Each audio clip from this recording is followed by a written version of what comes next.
नमस्कार, लोकसंदेश न्यूज चॅनलमध्ये आपलं स्वागत आहे। पाहूयात आजची विशेष बातमी। महाराष्ट्र राज्यातील समाजसुधारक आणि महापराक्रम करणारे शूरवीर यांच्या समाधींची तपासणी करून इतिहास जिवंत ठेवण्यासाठी आणि तरुण पिढीला मार्गदर्शन करण्यासाठी त्यांच्या समाधींच्या जीर्णोद्धारासाठी शासनाने प्रयत्न करावेत। कारण आपल्या महाराष्ट्रामध्ये बरेच समाजसुधारक होऊन गेले, तसेच बरेच महापराक्रमी शूरवीर होऊन गेले, परंतु काही ठिकाणी आपल्या महाराष्ट्र राज्यात यांच्या समाधीचा विकास करण्याकडे कोणाचेच लक्ष नाही। आजपर्यंत बऱ्याच इतिहासप्रेमींनी आवाज उठवला, परंतु शासन याच्याकडे लक्ष देत नाही।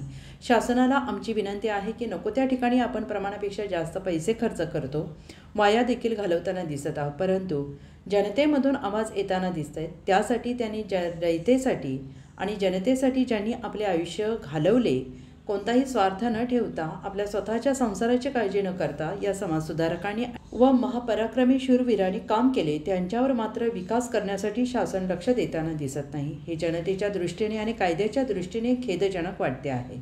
उदाहरण द्यायचे झाले तर सध्या राजर्षी शाहू महाराज यांच्या समाधीचा विकास होताना दिसत नाही, तसेच महाराणी ताराराणी यांचे संगम माहुली येथील मूळ समाधीस्थळ ढिगाऱ्यात गुरफटून गेलेले आहे।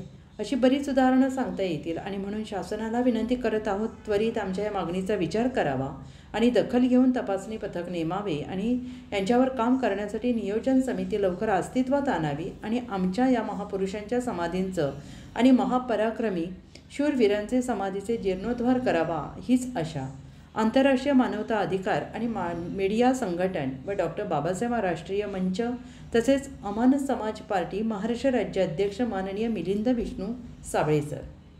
अशाच विशेष घडामोडींसाठी आमच्या YouTube चॅनलला सबस्क्राइब करा, फेसबुक पेजला लाईक करा, इन्स्टाला फॉलो करा।